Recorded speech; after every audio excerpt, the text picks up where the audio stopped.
Brought to you by WikiVD Documentaries. Cary Grant. Cary Grant was a British-American actor, known as one of classic Hollywood's definitive leading men. He began a career in Hollywood in the early 1930s, and became known for his transatlantic accent, debonair demeanor, and light-hearted approach to acting and sense of comic timing. He became an American citizen in 1942. Born in Horfield, Bristol, Grant became attracted to theatre at a young age, and began performing with a troupe known as the Penders from the age of 6. After attending Bishop Road Primary School and Fairfield Grammar School in Bristol, he toured the country as a stage performer, and decided to stay in New York City after a performance there. He established a name for himself in vaudeville in the 1920s and toured the United States before moving to Hollywood in the early 1930s. He initially appeared in crime films or dramas such as Blonde Venus and She Done Him Wrong, but later gained renown for his appearances in romantic comedy and screwball comedy films such as The Awful Truth, Bringing Up Baby, His Girl Friday and The Philadelphia Story, along with the later Arsenic and Old Lace and I Was a Male War Bride. These films are frequently cited as among the all-time great comedy films. Having established himself as a major Hollywood star, he was nominated twice for the Academy Award for Best Actor, for Penny Serenade and None But the Lonely Heart. In the 1940s and 1950s, Grant forged a working relationship with the director Alfred Hitchcock, appearing in films such as Suspicion, Notorious, To Catch a Thief and North by Northwest. Hitchcock admired Grant and considered him to have been the only actor that he had ever loved working with. Towards the end of his film career, Grant was praised by critics as a romantic leading man, and received 5 Golden Globe Award for Best Actor nominations, including Indiscreet with Ingrid Bergman, That Touch of Mink with Doris Day, and Charade with Audrey Hepburn. He is remembered by critics for his unusually broad appeal, as a handsome, suave actor who did not take himself too seriously, possessing the ability to play with his own dignity in comedies without sacrificing it entirely. His comic timing and delivery made Grant what Premiere magazine considers to have been, quite simply, the funniest actor cinema has ever produced. Grant was married 5 times. 3 of his marriages were elopements with actresses Virginia Cheryl, Betsy Drake, and Diane Cannon. He has 1 daughter with Cannon, Jennifer Grant. After his retirement from film acting in 1966, Grant pursued numerous business interests, representing cosmetics firm Fabergé, and sitting on the board of MGM and others. He was presented with an honorary Oscar by his friend Frank Sinatra at the 42nd Academy Awards in 1970. And in 1981, he was accorded the Kennedy Center Honors. In 1999, the American Film Institute named Grant the 2nd greatest male star of Golden Age Hollywood cinema, after Humphrey Bogart. Early life and education. Grant was born Archibald Alec Leach on January 18, 1904. At 15 Hughenden Road in the northern Bristol suburb of Horfield. He was the 2nd child of Elias James Leach and Elsie Maria Leach. Elias, the son of a potter, worked as a tailor's presser at a clothes factory, while Elsie, who was from a family of shipwrights, worked as a seamstress. Grant's elder brother, John William Elias Leach, died of tuberculous meningitis. Grant considered himself to have been partly Jewish. He had an unhappy upbringing. His father was an alcoholic, and his mother suffered from clinical depression. Wanting the best for her son, Elsie taught Grant song and dance when he was 4, and was keen on him having piano lessons. She would occasionally take him to the cinema, where he enjoyed the performances of Charlie Chaplin, Chester Conklin, Fatty Arbuckle, Ford Sterling, Mag Swain and Bronco Billy Anderson. Grant entered education when he was 4.5 and was sent to the Bishop Road Primary School, Bristol.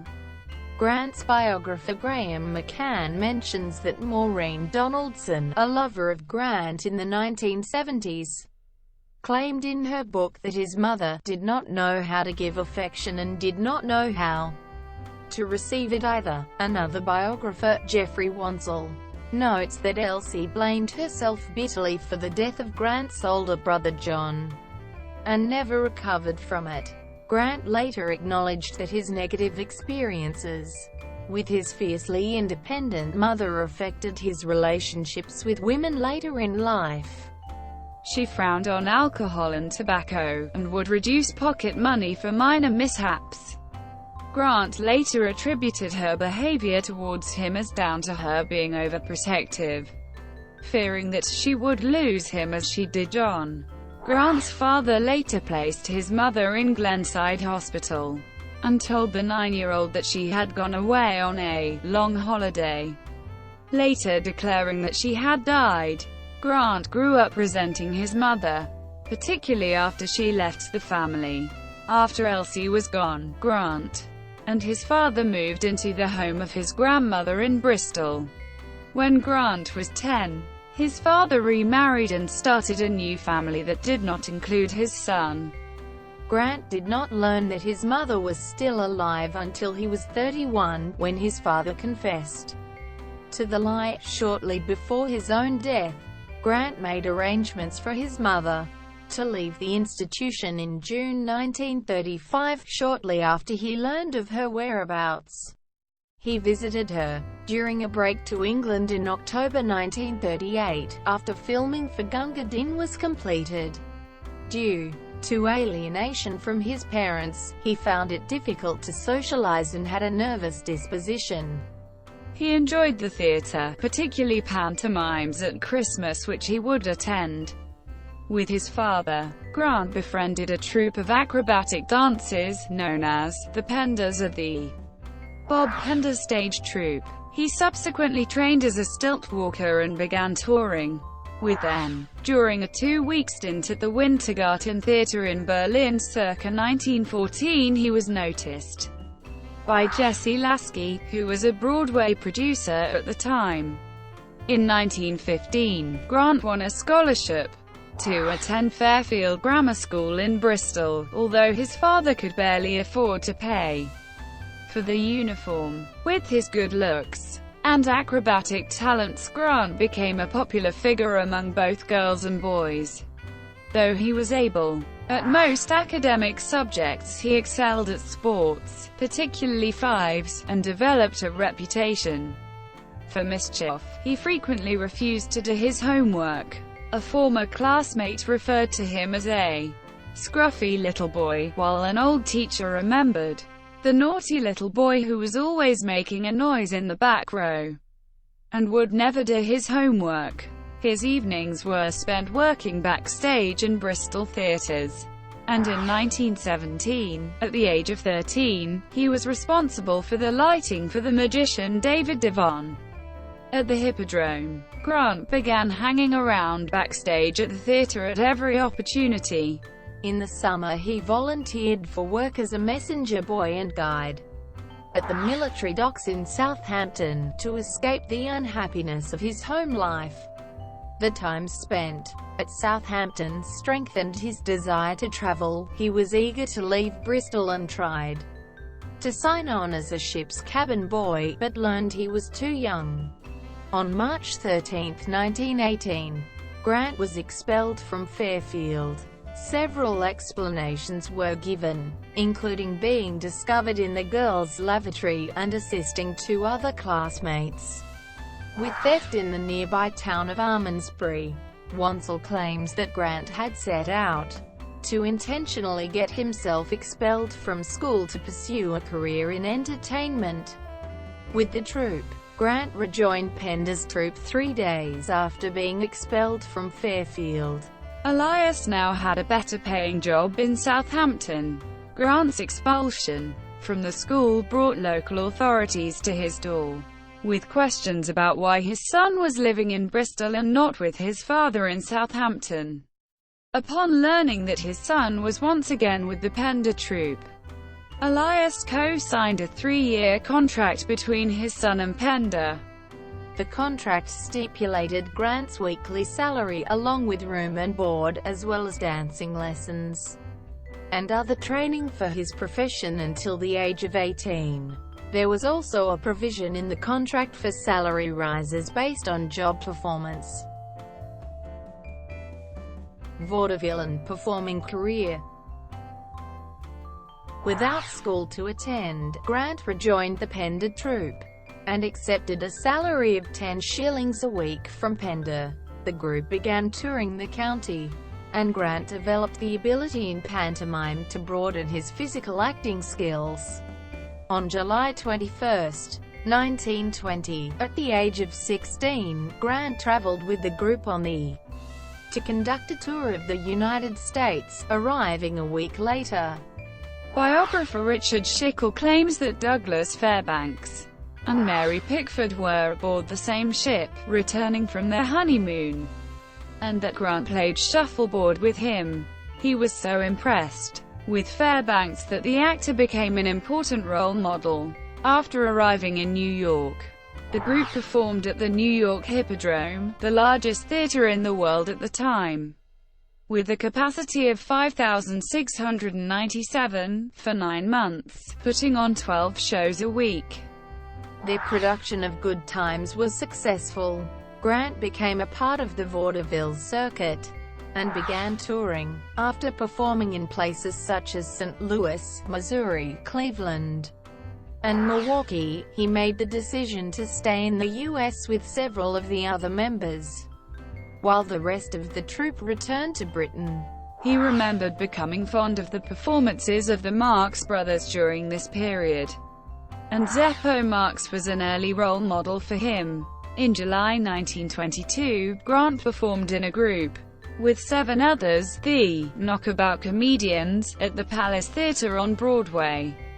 He formed a group that summer, the Walking Stanleys, with several of the former members of the Penders troupe, and starred in a variety show named Better Times at the Hippodrome towards the end of the year. After meeting George C. Tillieu, the owner of the Steeplechase Park racecourse on Coney Island, at a party, Grant was hired to appear there on stilts and attracted large crowds, wearing a bright, great coat and a sandwich board which advertised the racetrack. Grant spent the next couple of years touring the United States with the Walking Stanleys. He visited Los Angeles for the first time in 1924, which left a lasting impression upon him. After the group split up, he returned to New York, where he began living and performing at the National Vaudeville Artists Club on West 46th Street, juggling, performing acrobatics and comic sketches, and having a short spell as a unicycle rider known as Rubber Legs. The experience was a particularly demanding one, but gave Grant the opportunity to improve his comic technique and develop skills which would benefit him later in Hollywood. Grant became a leading man alongside Jean Dalrymple, and decided to form the Jack Janis Company, which began touring vaudeville. He was sometimes mistaken for an Australian during this period, and was nicknamed Kangaroo or Boomerang. Grant's accent seemed to have changed as a result of moving to London with the Penders troupe, and working in many music halls in the UK and the US, eventually becoming what some term a transatlantic or mid-Atlantic accent. In 1927, he was cast as an Australian in Reggie Hammerstein's musical, Golden Dawn, for which he earned $75 a week.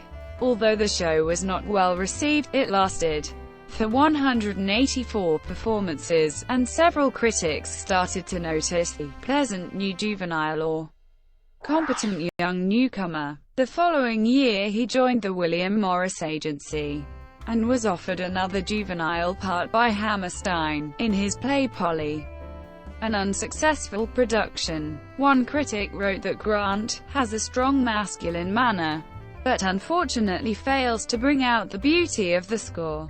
Wansell notes that the pressure of a failing production began to make him fret, and he was eventually dropped from the run after 6 weeks of poor reviews. Despite the setback, Hammerstein's rival Florence Ziegfeld made an attempt to buy Grant's contract, but Hammerstein sold it to the Schubert brothers instead. J.J. Schubert cast him in a small role as a Spaniard opposite Jeanette MacDonald in the French Risque comedy production of Boom Boom at the Casino Theatre on Broadway, which premiered on January 28, 1929. MacDonald later admitted that he was absolutely terrible in the role, but exhibited a charm which endeared him to people and effectively saved the show from failure. The play ran for 72 shows, and Grant earned $350 a week before moving to Detroit, then Chicago. To console himself, Grant bought a 1927 Packard Sportphaeton. He visited his half-brother, Eric, in England, and upon returning to New York later in the year, he played the role of Max Grunewald in a Schubert production of A Wonderful Night. It premiered at the Majestic Theatre on October 31, 1929, 2 days after the Wall Street crash, and lasted for 125 shows until February 1930. The play received mixed reviews. One critic criticized his acting, likening it to a mixture of John Barrymore and Cockney, while another announced that he had brought a breath of Elfin Broadway to the role. Though he began to gain recognition, Grant still found it difficult forming relationships with women, remarking that, in all those years in the theater, on the road and in New York, surrounded by all sorts of attractive girls, I never seemed able to fully communicate with them. In 1930, Grant toured for 9 months in a production of the musical, The Street Singer. After the production came to end in early 1931, the Schuberts invited him to spend the summer performing on the stage at the Muni in St. Louis, Missouri. He appeared in 12 different productions, putting on 87 shows. He received praise from local newspapers for these performances, gaining a reputation as a romantic leading man. Significant influences on his acting in this period were Sir Gerald du Maurier, A. E. Matthews, Jack Buchanan, and Ronald Squire. He later admitted that he was drawn to acting because of a great need to be liked and admired. Grant was eventually fired by the Schuberts at the end of the summer season when he refused to accept a pay cut because of financial difficulties caused by the Depression. His unemployment was short-lived. Impresario William B. Friedlander offered him the lead romantic part in his new musical, Nicky, in which Grant starred opposite Fay Wray as a soldier in post-World War I France. The production opened on September 29, 1931 in New York, but was stopped after just 39 performances due to the effects of the Depression. Early roles: 1932, 1936. Grant's role in Nicky was praised by Ed Sullivan of the New York Daily News, who noted that the young lad from England had a big future in the movies. The review led to another screen test by Paramount Publix, resulting in appearance as a sailor in Singapore Sue, a 10-minute short film by Casey Robinson. Grant delivers his lines without any conviction. According to McCann, through Robinson, Grant met with Jesse L. Lasky and B.P. Schulberg, the co-founder and general manager of Paramount Pictures respectively. After a successful screen test directed by Marion Jering, Schulberg signed a contract with the 27-year-old Grant on December 7, 1931 for 5 years, at a starting salary of $450 a week. Schulberg demanded that he change his name to something that sounded more all-American like Gary Cooper, and they eventually agreed on Cary Grant. Grant set out to establish himself as what McCann calls the epitome of masculine glamour, and made Douglas Fairbanks his first role model. McCann notes that Grant's career in Hollywood immediately took off because he exhibited a genuine charm, which made him stand out among the other good-looking actors at the time, making it remarkably easy to find people who were willing to support his embryonic career. He made his feature film debut with the Frank Tuttle-directed comedy This Is the Night, playing an Olympic javelin thrower opposite Thelma Todd and Lily Demeanor. Grant disliked his role, and threatened to leave Hollywood, but to his surprise a critic from Variety praised his performance, and thought that he looked like a potential femme rave. In 1932, Grant played a wealthy playboy opposite Marlene Dietrich in Blonde Venus, directed by Joseph von Sternberg. Grant's role is described by William Rothman as projecting the distinctive kind of non-macho masculinity that was to enable him to incarnate a man capable of being a romantic hero. Grant found that he conflicted with the director during the filming, and the two often argued in German. He played a suave playboy type in a number of films, Merrily We Go to Hell opposite Frederick March and Sylvia Sidney, Devil in the Deep alongside Gary Cooper, Charles Lawton, and Tallulah Bankhead, Hot Saturday opposite Nancy Carroll and Randolph Scott, and Madame Butterfly with Sidney.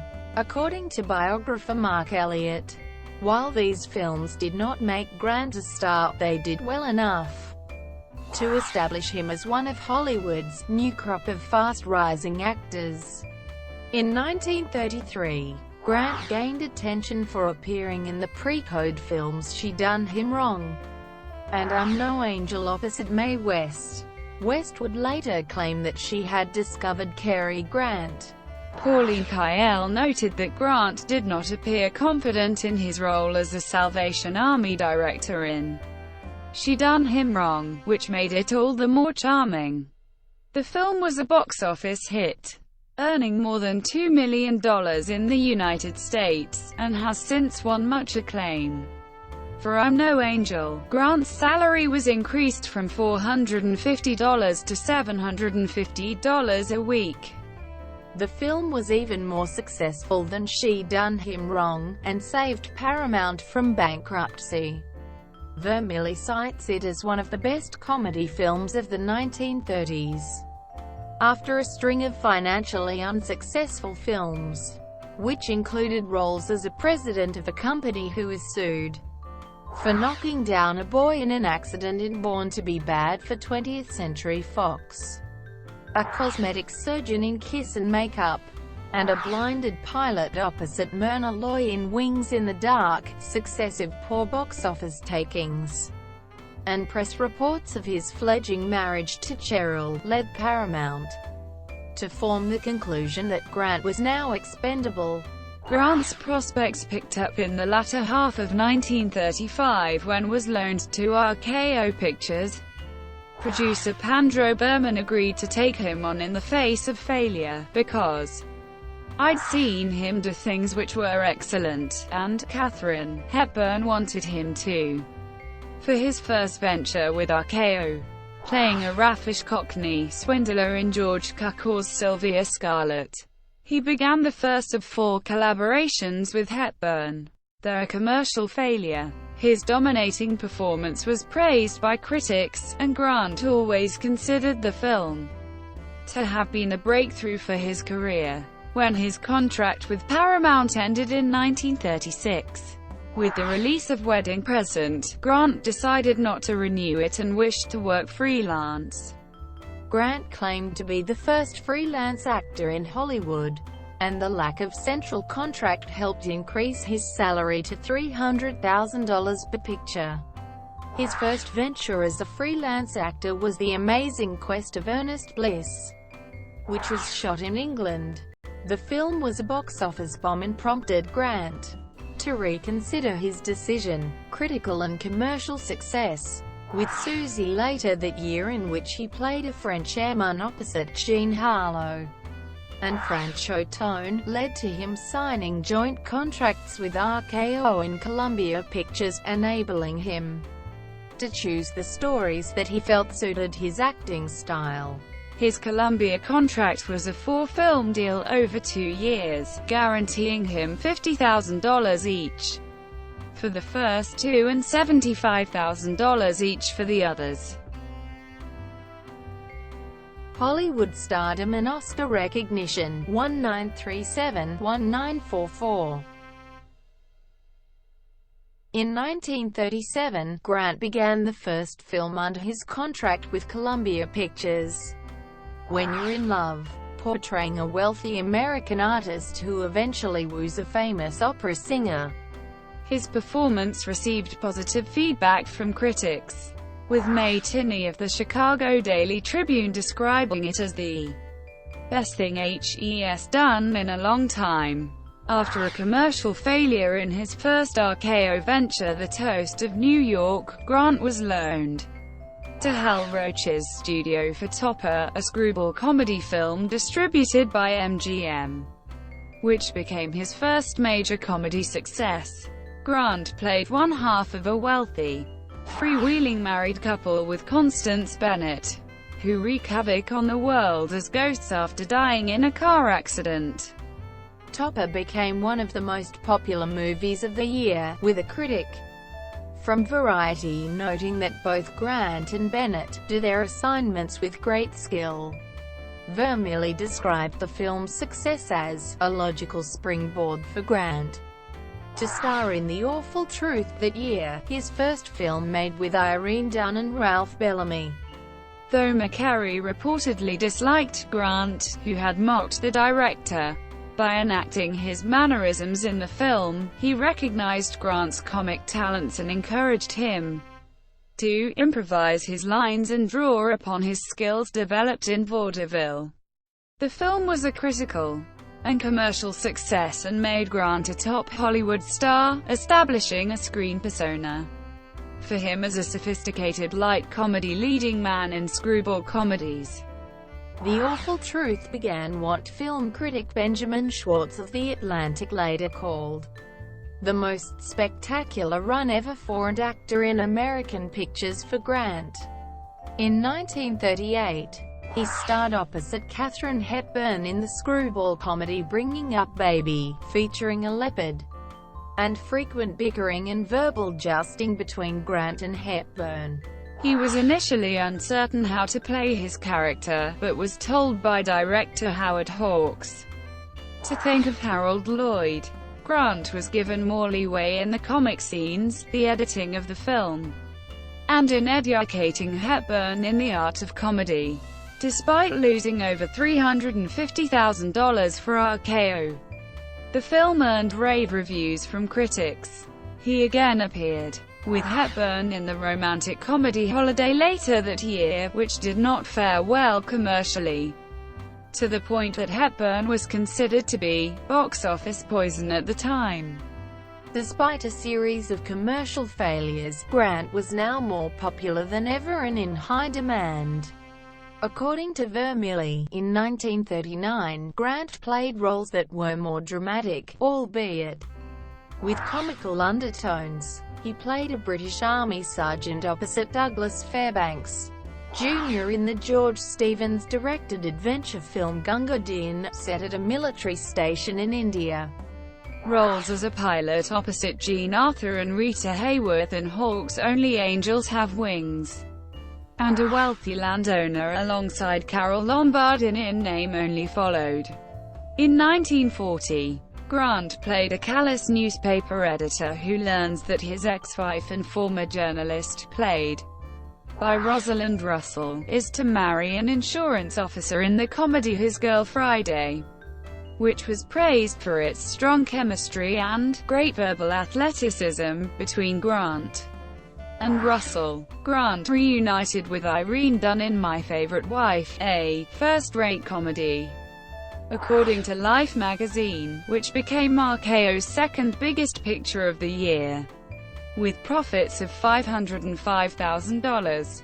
After playing a Virginian backwoodsman in the American Revolution set The Howards of Virginia, which McCann considers to have been Grant's worst film and performance.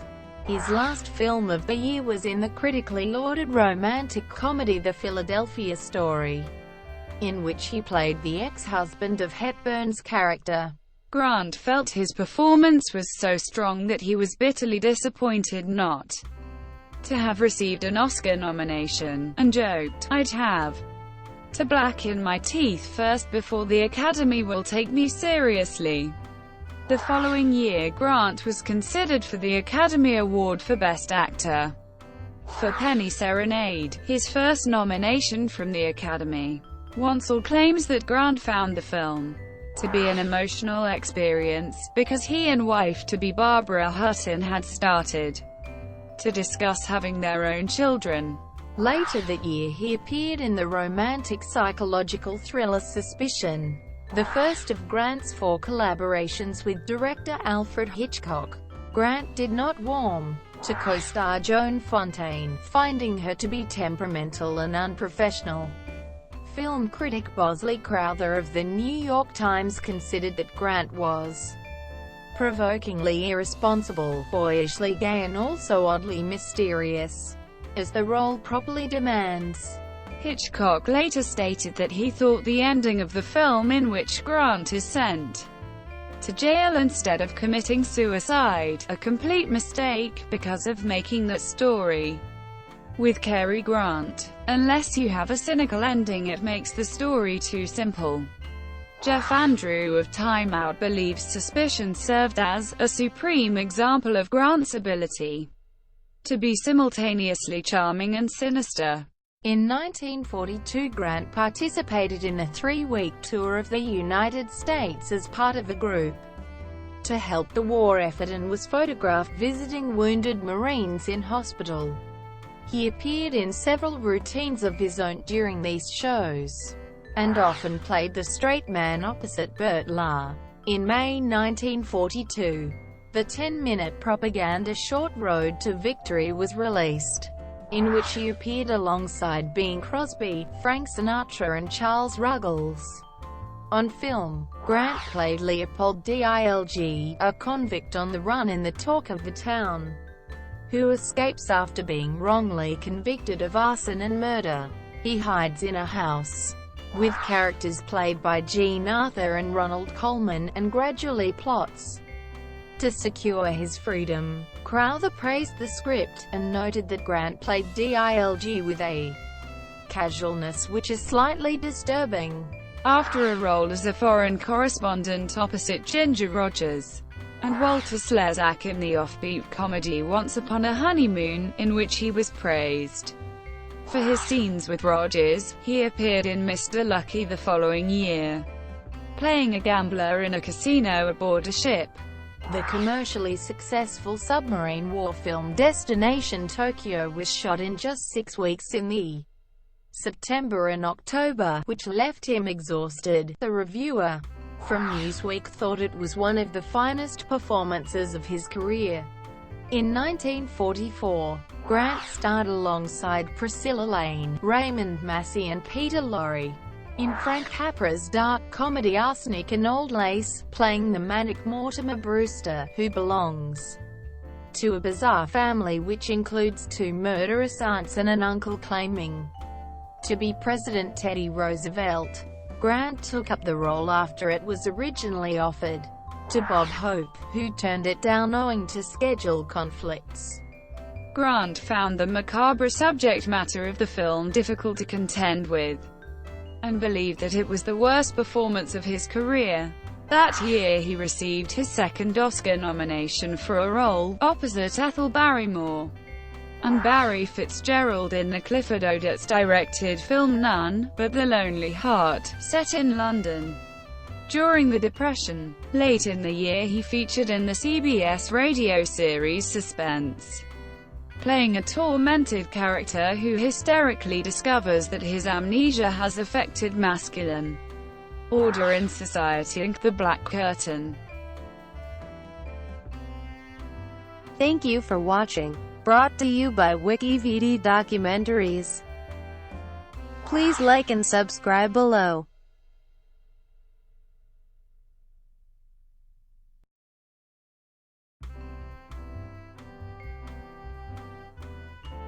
Please like and subscribe below.